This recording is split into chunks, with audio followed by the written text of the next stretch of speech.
Saint Athanasius lived in the early 300s. And speaking of this time of Triduum, he says, "The time is now at hand when we enter on a new beginning, the proclamation of the blessed Passover, in which the Lord was sacrificed. We feed as on the food of life. We constantly refresh our souls with his precious blood, as from a fountain, yet we are always thirsting, burning to be satisfied." Speaks to me today. Our context is that Lent of 2010 ended a half an hour ago, and the Triduum began. Holy Thursday, Good Friday, the Easter Vigil, Easter Sunday, and then we have the Easter season leading up to Pentecost. So what are we doing during this sacred time? Well, some would focus more on reenacting the historical events, trying to be present with Jesus 1980 years ago. Some would call that historical reconstruction. And partly we are, but mostly we aren't. Those original events were real events. They were genuine events. They happened in a remote province of the Roman Empire, an area we now refer to as the Holy Land. But we are not reenacting them. The liturgies that we are celebrating in this Triduum days are focused on what is now happening to God's people. Our focus is now. Our call to conversion.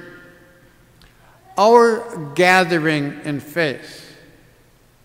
Our being gifted with the Spirit of holiness here tonight on April 1st of 2010.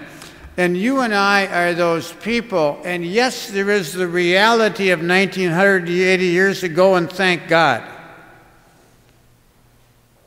And there's the reality of today, and thank God. On the feast of Holy Thursday, there are two liturgies permitted. One is the Chrism Mass, which is celebrated by the bishop in the cathedral, in which the oils of the catechumens and of the sick are blessed, and the oil of chrism is consecrated. And as mentioned before, Bishop Harrington, the Emeritus Bishop of Winona, did that for us.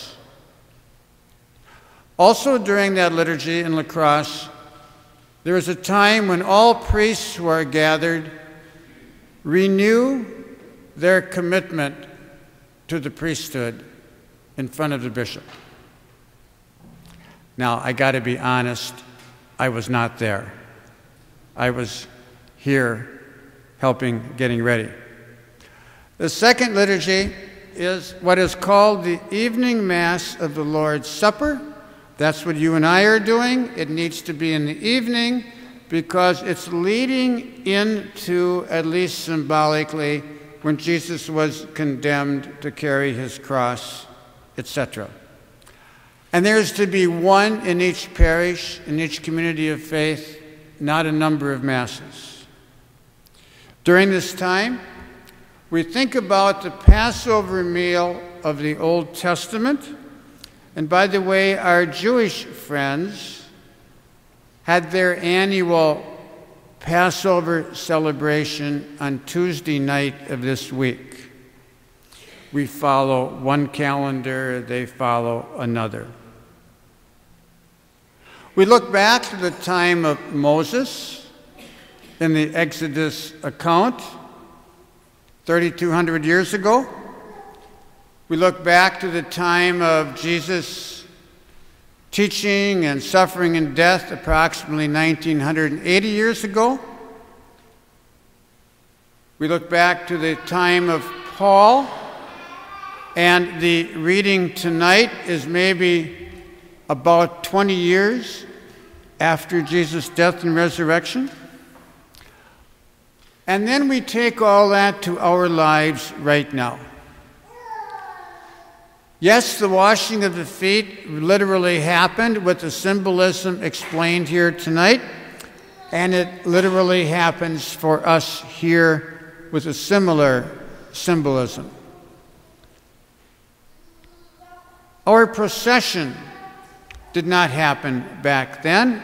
It's something that is added as we take the Blessed Sacrament to what we call the altar of repose. You see that the tabernacle is not there.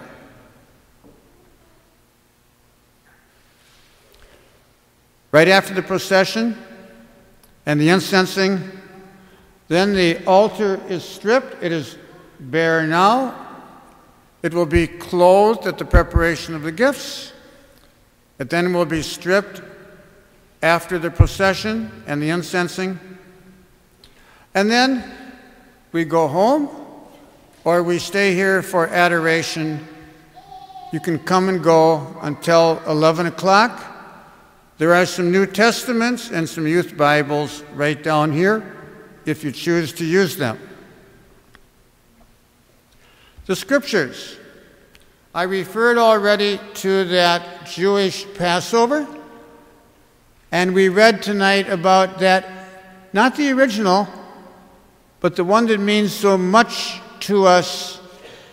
The night before, God's people under Moses left the slavery of Egypt to go to the Promised Land. It says in that reading that this day shall be a memorial feast for you. And then 1 Corinthians, one of the two oldest parts of the New Testament. Paul says, more or less the year 50, about 20 years again after Jesus died and rose, I received from the Lord what I handed on to you. And he continues, this is my body that is for you. This cup is a new covenant in my blood. And do this in remembrance of me. And this part I skipped, sorry. I received from the Lord what I also handed on to you, that Jesus suffered, died, rose. And it mentions about the Eucharist. John's Gospel talks about Judas. The devil had already induced Judas to hand him over. And Simon Peter says, I don't need this, Lord. I'm okay the way I am. But then once he listened to the Lord, he said, yeah, wash all of me. Now, a couple of reminders. It's God's Passover.